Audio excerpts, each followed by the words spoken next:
নমস্কার বন্ধুরা, আজ আমরা পৌঁছে গিয়েছি এলাহাবাদ বা প্রয়াগরাজে, যা হলো পৌরাণিক ত্রিবেণী সঙ্গম অর্থাৎ গঙ্গা, যমুনা ও সরস্বতী নদীর মিলনস্থান। ভারতের উত্তরপ্রদেশের মহানগরও বটে। ত্রিবেণী অর্থে তিন নদীর সঙ্গমস্থল বা মিলন বিন্দু। ভারতের উত্তরপ্রদেশের প্রয়াগরাজে গঙ্গা, যমুনা ও সরস্বতী নদীর মিলনস্থলটি হিন্দু ধর্ম অনুসারীদের তীর্থস্থান হিসেবে পরিচিত। এটিকে ত্রিবেণী সঙ্গমও বলা হয়ে থাকে। পুরাণ মতে এই ত্রিবেণীতে সরস্বতী নদী অন্তঃসলীলা অবস্থায় যমুনার নিচ দিয়ে প্রবাহিত হচ্ছে। এখানে প্রতি 12 বছরে একবার করে কুম্ভ মেলা অনুষ্ঠিত হয়।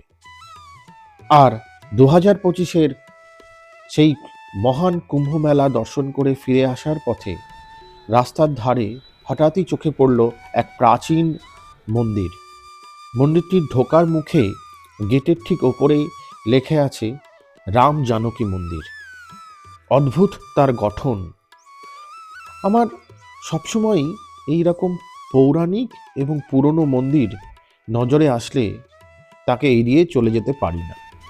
রাম জানকী মন্দির, যা প্রয়াগরাজের শঙ্করাচার্য মার্গে অবস্থিত, একটি গুরুত্বপূর্ণ ধর্মীয় স্থানও এটিকে বলা যেতে পারে। মন্দিরটির ইতিহাস দীর্ঘ এবং প্রাচীন, যা হিন্দু পুরাণ এবং সংস্কৃতিকে গভীরভাবে বহন করে চলেছে। মন্দিরটির নির্মাণের সঠিক কোনো তারিখ আমি জানতে পারিনি, তবে ভারতের ঐতিহ্যবাহী মন্দিরগুলির মধ্যে এটিকে ধরা যেতে পারে। মন্দিরটিকে শুধু ধর্মীয় স্থান বললে ভুল হবে, বরং স্থানীয় সংস্কৃতি ও লোকশৈলীর কেন্দ্রবিন্দু হিসেবেও কাজ করে। যে কোনো স্থাপত্যের ঢোকার মুখে আমাকে সবসময় বড় বড় শালকাঠের দরজা আকর্ষণ করে এসেছে।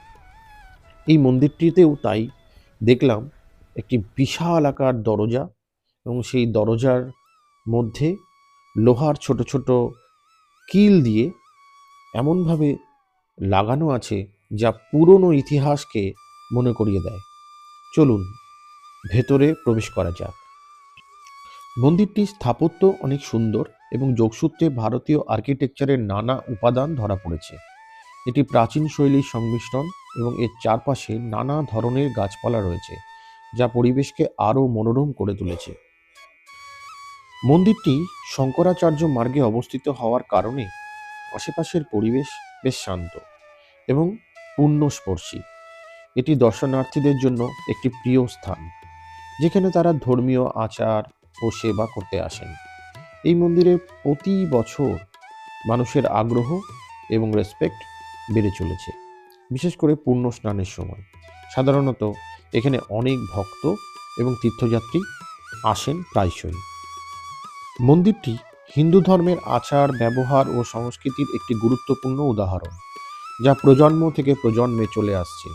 এখানে পূজা ও আরাধনার মাধ্যমে ধর্মীয় ঐতিহ্যকে সংরক্ষণ করা হয়। মন্দিরে পুরোহিতেরা বিশেষ পূজা ও অর্চনা পরিচালনা করেন, যা ভক্তদের ধর্মীয় অনুভূতি ও আত্মিক উন্নতির জন্য বিশেষভাবে গুরুত্বপূর্ণ। প্রয়াগরাজের একটি দীর্ঘ এবং সমৃদ্ধ ইতিহাস রয়েছে, যা প্রাচীনকাল থেকেই চলে আসছে।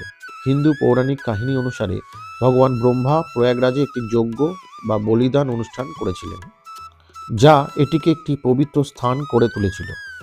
এই শহরটিকে এমন একটি স্থান বলেও বিশ্বাস করা হয় যেখানে ভগবান বিষ্ণুর সপ্তম অবতার ভগবান রাম তার অশ্বমেধ যজ্ঞ করেছিলেন।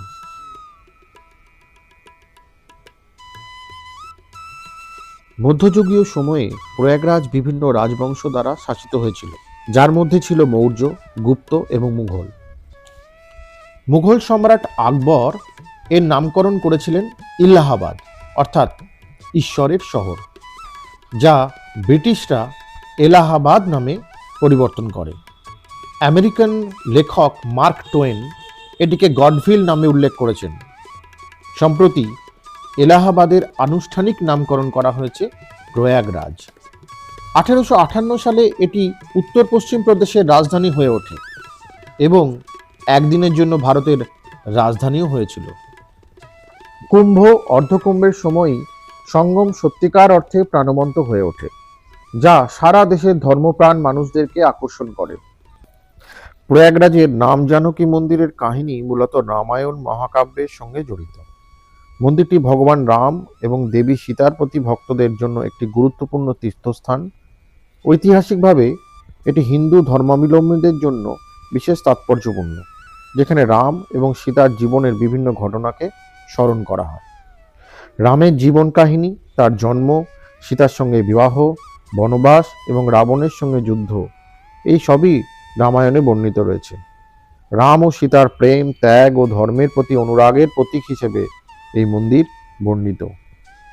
রাম জানকী মন্দিরটি স্থানীয় জমিদারদের দ্বারা প্রতিষ্ঠিত হয়েছে, যারা রামায়ণের কাহিনীকে সমুন্নত রাখতে চাইতেন। এই মন্দিরটি সময়ের সঙ্গে বিভিন্ন সংস্কারের মাধ্যমে আধুনিক রূপ পেয়েছে।